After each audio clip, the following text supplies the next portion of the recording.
ఈరోజు చాలా బాధాకరమైన రోజు. తెలంగాణ, ఆంధ్రప్రదేశ్ రెండు తెలుగు రాష్ట్రాల్లో ఇప్పుడు గతంలో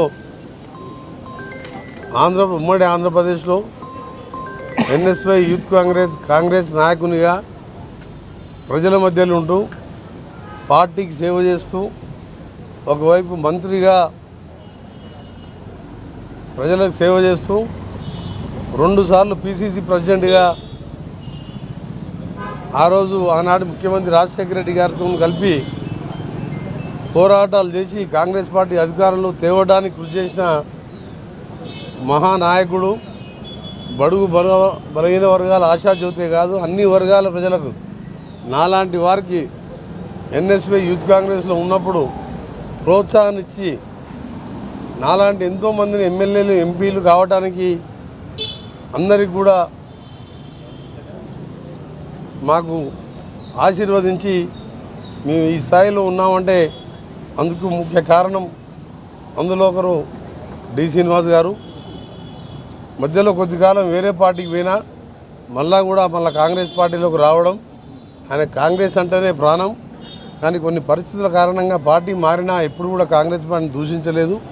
సోనియా గాంధీకి అత్యంత ప్రీతిపాత్రుడు, రాహుల్ గాంధీ గారు అందరూ కూడా లైక్ చేసిన నాయకుడు. నిజంగా మాకైతే ఇలా చాలా మా కుటుంబ పెద్దను పోగొట్టుకున్నట్టు అనిపిస్తుంది.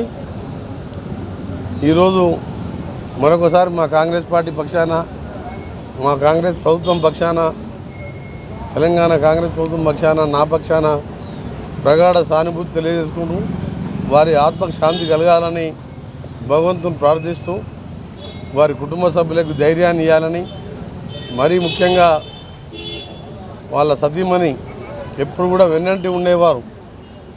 ఇద్దరికి ఎన్నోసార్లు మేము సన్మానం కూడా చేయడం జరిగింది.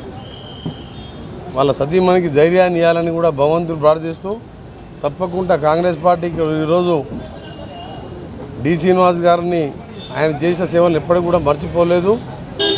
తప్పకుండా ఈరోజు ఆయన పేరు మీద కానీ ఆయన చేసిన సేవలకు కానీ మా ముఖ్యమంత్రి గారితో మాట్లాడి తప్పకుండా ఆ కుటుంబానికి మేమందరం కూడా ఎల్లప్పుడూ అండగా ఉంటాం. మరొకసారి వారి ఆత్మకు శాంతి కలగాలని భగవంతుని ప్రార్థిస్తున్నాం. చాలా సంతోషం. సరిగ్గా కరెక్ట్ చెప్పారు సార్. నమస్కారం. నేను కూడా అప్పుడు ఉన్నప్పుడు ఇద్దరం కలిసిపోయాం.